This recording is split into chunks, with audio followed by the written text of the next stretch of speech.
Have you ever wondered how over 50 years of heavy metal have produced not just legendary music, but also some of the worst behavior imaginable? From Mike Portnoy's downfall after trying to control Dream Theater to David Vincent's disastrous attempt at mixing death metal with electronic beats. Here are 25 worst jerks in heavy metal history.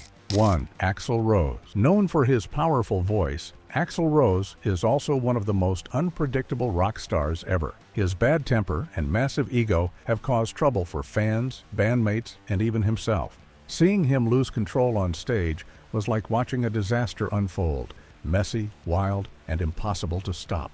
One of his worst habits was showing up late to concerts, sometimes by hours. Fans who waited patiently often became furious, and even when he did arrive, there was no telling if he would stay. He saw a fan with a camera during a 1991 show in St. Louis, jumped into the crowd to fight him, and then stormed off. Chaos followed. Fans rioted, breaking chairs and tearing the place apart. His band, Guns N' Roses, suffered just as much. Rose wanted complete control and made his bandmates sign over the rights to the band's name. Those who refused were pushed out. The group that created some of rock's greatest songs fell apart because of his need for power. His feud with guitarist Slash became legendary, lasting for decades. They couldn't agree on anything, and instead of making music together, they became enemies. Off stage, Rose's personal life was just as troubled. There were accusations of aggression and emotional mistreatment. He fought with everyone: David Bowie, Kurt Cobain, even his own fans. Some of his outbursts were over tiny things, but he always reacted with anger. 2. Gene Simmons. All about money, Gene Simmons prioritizes making as much cash as possible, while other musicians focus on their music. For him, fans are not just listeners, they are customers. Simmons has put the Kiss name on everything. There are Kiss lunchboxes, toys, comic books, even Kiss-branded coffins. He will sell anything if it makes him a profit. His hunger for money is so extreme that it often seems like he cares more about selling products than making music. But Simmons isn't just disliked for his business mindset.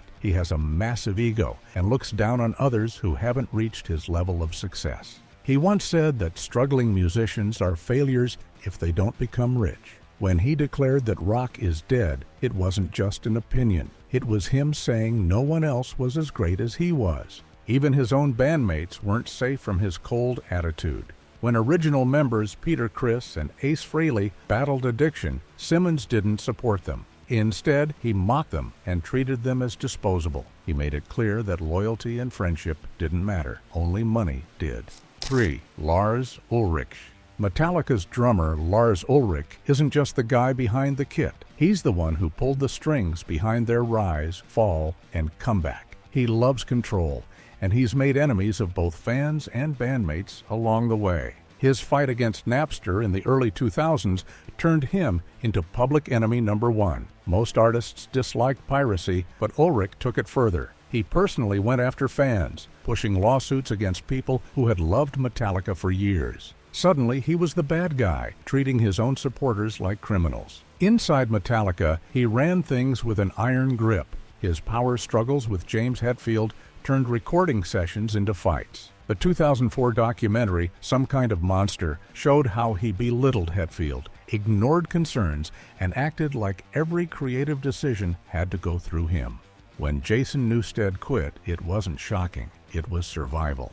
Then there's his drumming. While Metallica became one of the biggest bands ever, his playing was often criticized. His live performances were hit or miss, and the infamous snare sound on Saint Anger had fans wondering how such a big band could let it slide. Still, no matter how much people complained, Ulrich's influence never faded. In Metallica, power mattered more than skill. 4. Tommy Lee. The poster child for rockstar excess, Tommy Lee used fame and money to get away with way too much. His worst moment came in the late 90s when he was convicted of assaulting his wife, Pamela Anderson.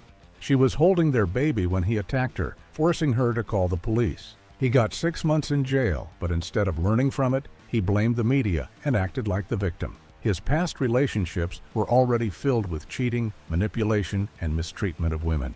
In the 80s, during Motley Crue's wildest years, his behavior was even worse.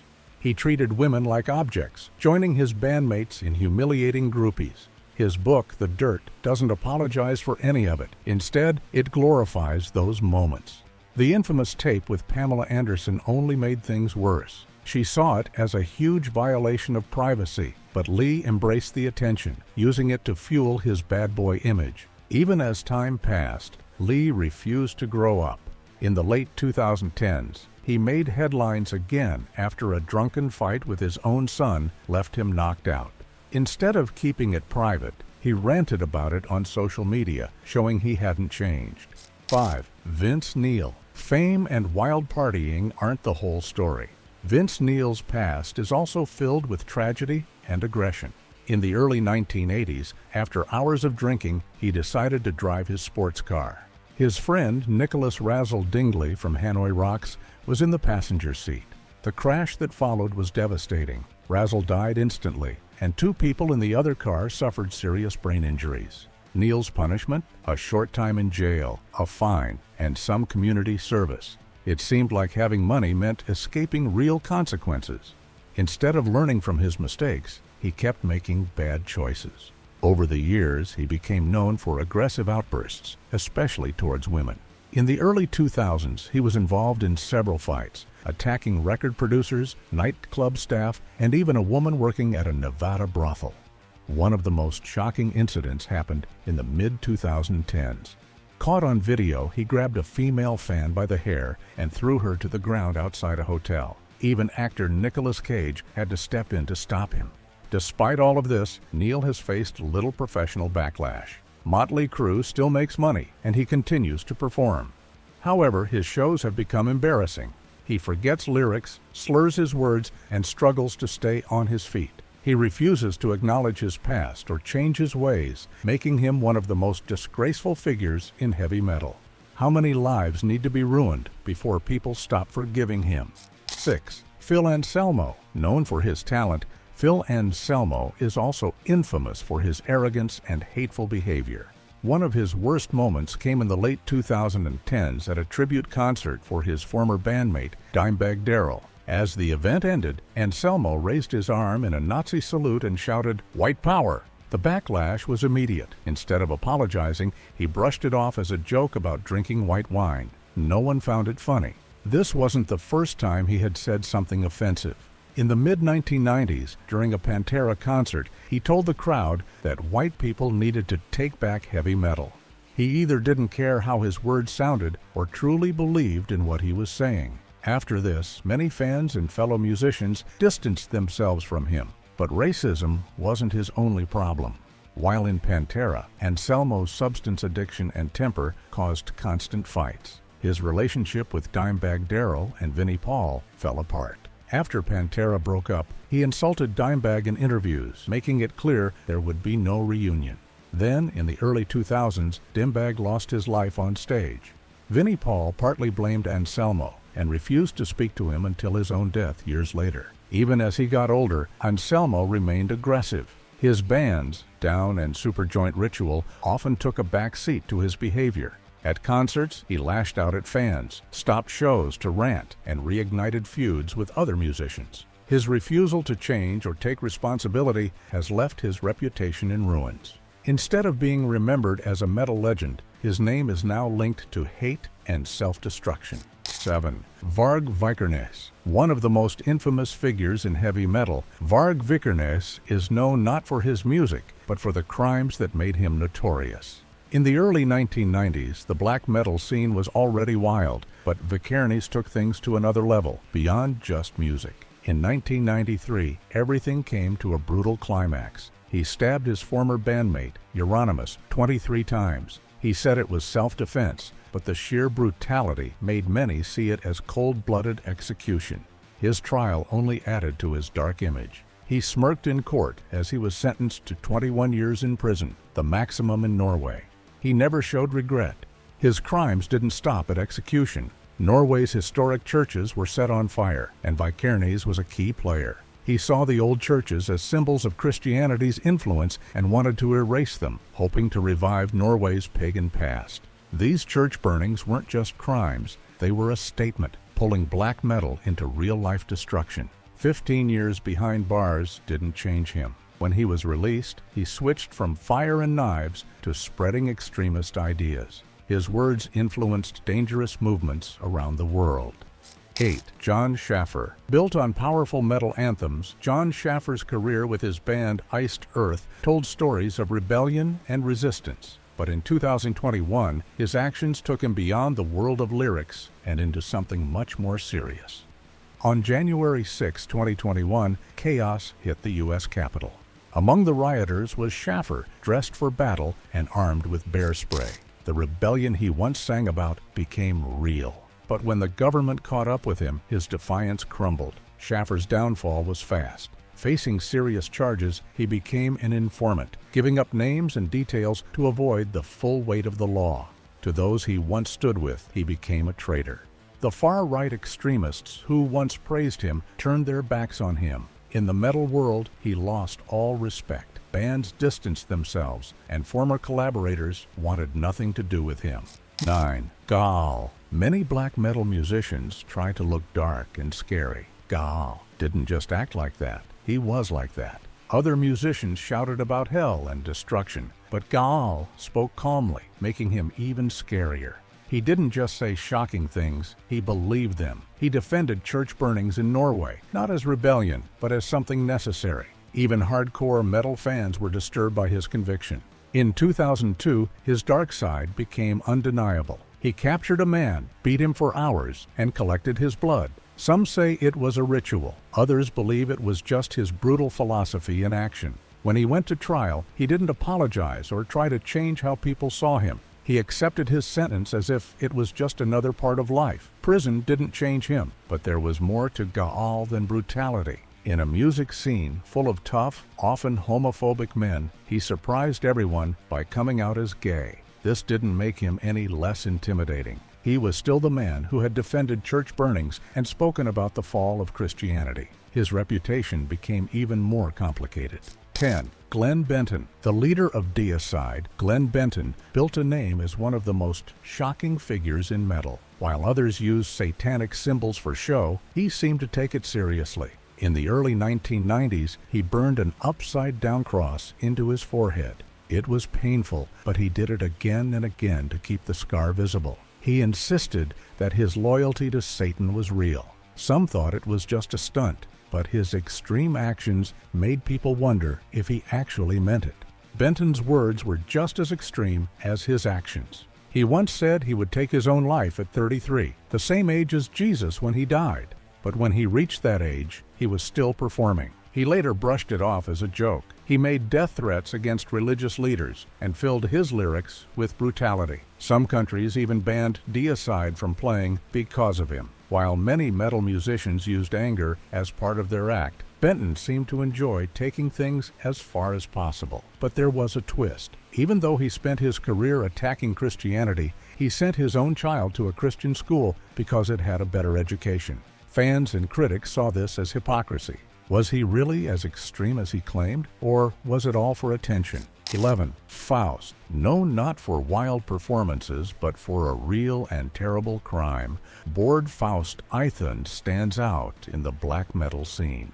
While many were involved in vandalism and dark talk, Faust did something much worse. He took a life. In August 1992, in Lillehammer, Norway, he met a man named Magne Andreasen. Instead of walking away, Faust led him into the woods and stabbed him nearly 40 times. This was not an accident. It was a planned and brutal act. Afterward, he left as if nothing had happened and continued playing in his band, Emperor. For over a year, he avoided being caught. But as the black metal scene became more intense, the police investigated more deeply. In 1993, his secret came out. The police arrested him, and he was sentenced to 14 years in prison. But he served only 9 years, which many people felt was too short for such a horrible crime. Even more disturbing was how he talked about the act later, with no real regret, just cold facts, as if it didn't matter.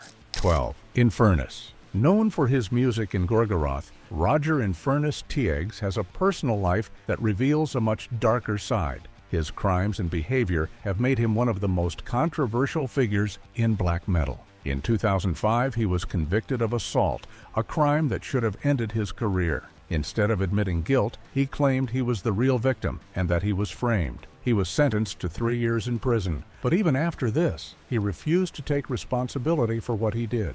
Besides his crimes, Infernus was known for his arrogance and control over Gorgoroth. In 2007, his bandmates Gaal and King of Hell pushed him out of the band. He fought back in court and won, proving he would do anything to keep control. It was never just about music. It was about power and refusing to let anyone challenge him. Even after reclaiming Gorgoroth, he remained a divisive figure. His lack of remorse, aggressive attitude, and criminal past ensured that he would always be seen as a dark force in the scene. While some musicians push boundaries through lyrics or imagery, Infernus's actions had real-life consequences. 13. Abbath. Once a legend in Norwegian black metal, Abbath Doom Occulta helped shape the genre as the frontman of Immortal. His corpse paint and wild stage presence made him an icon, creating a cold and brutal sound that defined the scene. But fame didn't last forever. Abbath's struggles with substance dragged him down fast. In 2015, his split from Immortal wasn't quiet.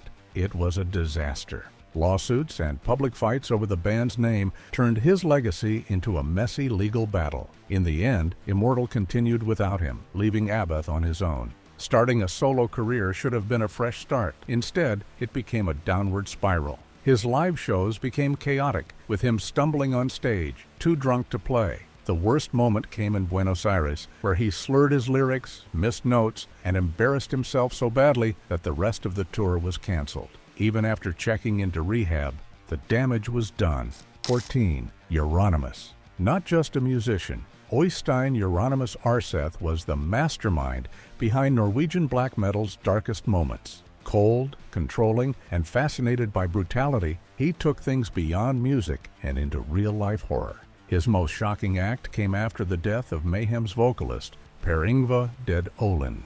Instead of mourning, Euronymous turned his friend's death into a twisted legend. He took photos of the scene, kept fragments of Dead's skull, and even used the tragedy as a promotional tool for Mayhem. It wasn't just disrespectful, it was cruel. Euronymous' influence reached beyond his own band. Through his label, Deathlike Silence Productions, and his infamous record store, Helvetes, he encouraged young fans to take black metal to the extreme, burning churches, spreading brutality, and embracing chaos. He built a cult of fear where proving loyalty meant committing crimes. But he wasn't the only one playing this dangerous game. Varg Vikernes, once a close ally, saw through Euronymous' manipulations.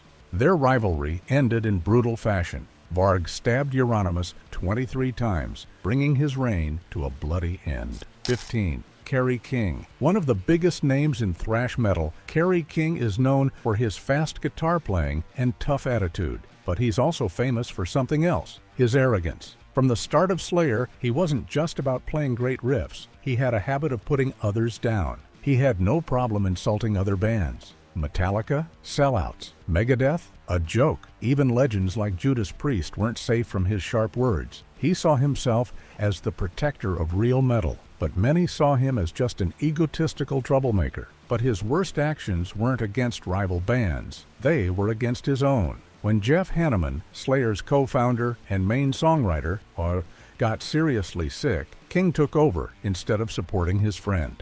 When Hanneman died in 2013, King's words about him felt empty, like he was more focused on his own career than mourning his bandmate. Then there was Dave Lombardo, Slayer's legendary drummer. When he questioned the band's money management, King didn't try to talk things out. He just kicked him out. No second chances, no discussion, just the cold decision to cut him loose. 16. Paul Di'Anno. Getting the kind of start every musician dreams of, Paul Di'Anno became the first singer of Iron Maiden. His raw energy and punk-style vocals helped shape their early sound. The album Iron Maiden made him a metal star, but his wild lifestyle soon became his downfall. While the rest of Iron Maiden focused on improving their music, Di'Anno was more interested in partying. He drowned himself in alcohol and substances, which started affecting his performances. As the pressure to tour and record grew, his bad habits got worse. He missed shows, delivered weak performances, and became unreliable. By the early 1980s, Steve Harris, the band's leader, had no choice. Di'Anno had to go. After being fired, things only got worse for him. He bounced from band to band, but never reached the same success. His bad reputation followed him everywhere, and his addictions kept dragging him down. Then came the biggest embarrassment, a fraud conviction. In 2011, he was caught claiming disability benefits while still performing on stage. He was sent to prison, a shocking fall for a once promising rock star. Unlike some musicians who managed to turn their lives around, Di'Anno never fully recovered. While Iron Maiden became one of the biggest metal bands in history, he was left playing small shows, his fame reduced to a sad story of wasted potential. His career could have been legendary, but his choices led him down the wrong path. Could one different decision have changed everything? 17. Yngwie Malmsteen. An amazing guitar player, Yngwie Malmsteen has speed and skill that have inspired many musicians. But his attitude? That's another story. He doesn't just think he's good, he thinks he's the best. And he makes sure everyone knows it. He often puts down other musicians, acting like no one can compare to him. Confidence is fine, but Malmsteen's ego takes it to another level. It's not just fellow musicians who feel his arrogance, his fans have too. There are plenty of stories about him treating his supporters badly. He has been rude at meet-and-greet events and has even insulted people who admire him. One of his most famous moments happened in the late 1980s. He was on a flight, got drunk, and started yelling at other passengers. He shouted, "You have unleashed the fury," a phrase that became a joke in the rock world. Instead of being remembered only for his music, Malmsteen has become known for his attitude problems. His bandmates haven't had it any easier. He goes through musicians quickly because he can't seem to work well with others. Many say he wants all the control and doesn't like sharing credit. His unwillingness to compromise has cost him loyal followers over the years. There's no doubt that he has changed heavy metal music forever, but the sad truth is that his own behavior has hurt his reputation. 18. Blackie Lawless. Making WASP. One of the most wild and shocking bands of its time, Blackie Lawless ran the show with total control. To him, WASP wasn't a band, it was his personal empire. If anyone challenged him, they were out. That's why the band kept losing members. Former musicians say Lawless was a dictator who refused to work as a team. He expected everyone to obey him without question. Even crew members and roadies have talked about how hard he was to work for. He had a terrible temper and didn't care about the people who helped make his shows happen. Some workers quit in the middle of a tour just to escape his rage. Even fans have seen his bad attitude. He has canceled concerts at the last minute, attacked critics, and acted like he was better than the people who supported him. But the worst thing about Lawless? His ego. He truly believes he is a misunderstood genius. When people criticize his music, he refuses to listen. Instead of taking feedback, he insists that only he understands his own brilliance. He has tried to change WASP's style many times, but most fans don't like the new versions.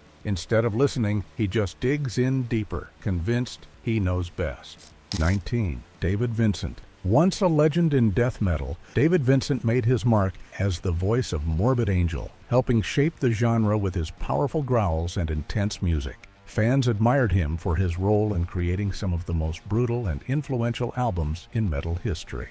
But even legends can fall. Things started going wrong when Morbid Angel released Illud Divinum Insanus. Fans expected the usual heavy, aggressive sound. Instead, they got something completely different. Electronic beats, strange grooves, and lyrics that felt out of place.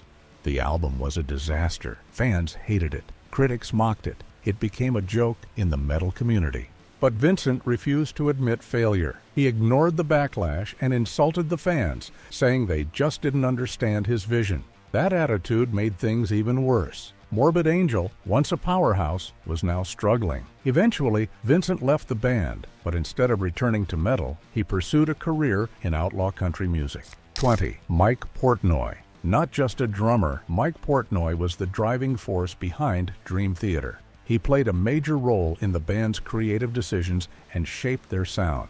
But sometimes, wanting too much control can lead to disaster.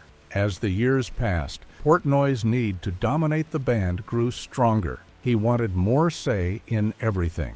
Eventually, he demanded that Dream Theater take a break, but the rest of the band refused. Frustrated, he gave them an ultimatum: either take a hiatus or lose him. They chose to move on without him. Portnoy was shocked. He thought he was irreplaceable, but Dream Theater proved otherwise. He tried to come back, but the band had already moved forward. Angry and bitter, he lashed out in interviews, making it clear he was upset. His career after Dream Theater was rocky. Tom G. Warrior. One of the most respected figures in extreme metal, Tom G. Warrior made his mark as the mastermind behind Celtic Frost, creating dark, powerful music that pushed boundaries. But one bad decision nearly destroyed everything he had built. In 1988, Celtic Frost released Cold Lake, an album that shocked fans for all the wrong reasons. Instead of their usual raw and intense sound, they delivered a polished, glam rock-inspired mess. The album felt fake, like a bad imitation of mainstream rock. Fans were outraged.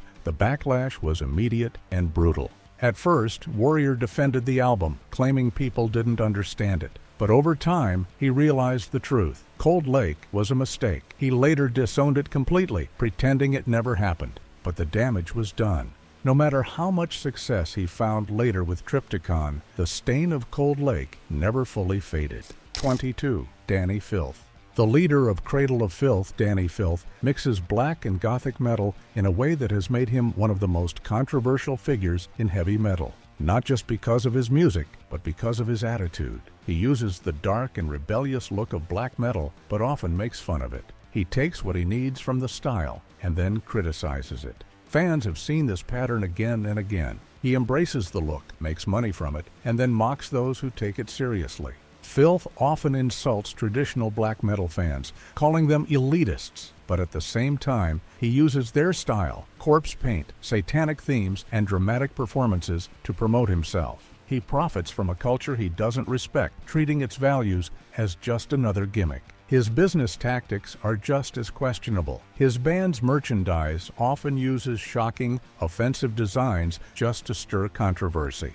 One of the most famous examples is a Cradle of Filth shirt with a highly offensive anti-Christian message. This was not an act of rebellion, but a way to make money off outrage. While extreme metal is known for pushing boundaries, Filth's actions feel cheap, more about getting attention than making a real statement. He doesn't break rules, he just pokes at them to get a reaction. Filth also has a bad reputation for how he treats fans and other musicians. He has insulted his own followers, calling them messy, gothic outcasts, even though they are the ones who support him. He has also taken shots at other metal bands, acting like Cradle of Filth is better than more authentic extreme metal groups. This arrogance has made him one of the least respected people in the metal scene.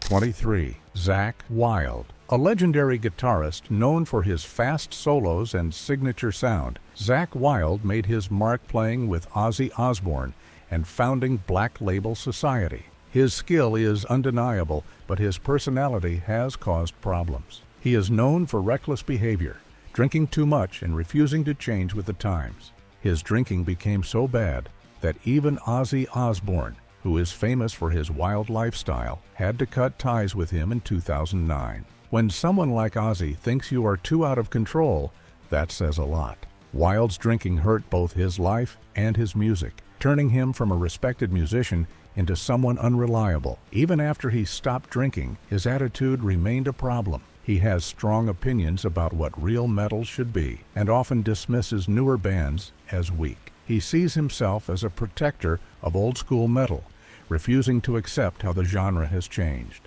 This attitude has made him unpopular with younger musicians and fans, making him seem out of touch instead of wise. Wylde's ego is another issue. He is often criticized for caring more about flashy guitar solos than actual songwriting. His performances focus on showing off rather than creating meaningful music. Many feel he plays for himself rather than for the band or the audience. 24. Chris Barnes. Once the brutal voice of Cannibal Corpse, Chris Barnes helped shape death metal with his deep, growling vocals. But now, he seems stuck in the past. full of bitterness instead of music.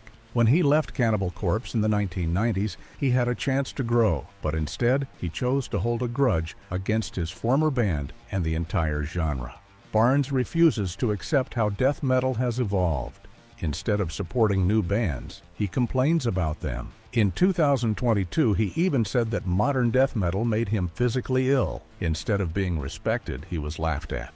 The man who once helped build the genre is now known more for his angry rants than his music. His biggest grudge is against Cannibal Corpse. He left the band because of his own issues. His unpredictable behavior and creative conflicts made it impossible to stay. But rather than admitting his mistakes, he attacks his former bandmates. He often takes shots at George Corpse Grinder Fisher, the man who replaced him and, by most accounts, did a better job. While Cannibal Corpse became legends, Barnes stayed behind, unable to move on. 25. Jeff Young. Having a brief moment in the metal world, Jeff Young played guitar for Megadeth, but never built something new from that experience. His time in the band was short, just one album, yet he has spent decades talking about it as if it defined his life. His main target is Dave Mustaine, Megadeth's leader. Young constantly accuses Mustaine of being an egotistical control freak who ruined the band. While Mustaine has certainly had his issues, Young's endless complaints sound more like desperation than truth. Instead of proving his talent, he just keeps talking about the past. For over 30 years, Young has repeated the same story, blaming Megadeth for his struggles. Meanwhile, Megadeth continues to release albums and tour the world. Other former members moved on and built new careers, but Young stayed behind, clinging to his old grudge. Rather than making new music, he spends his time taking shots at his former band, hoping someone still cares.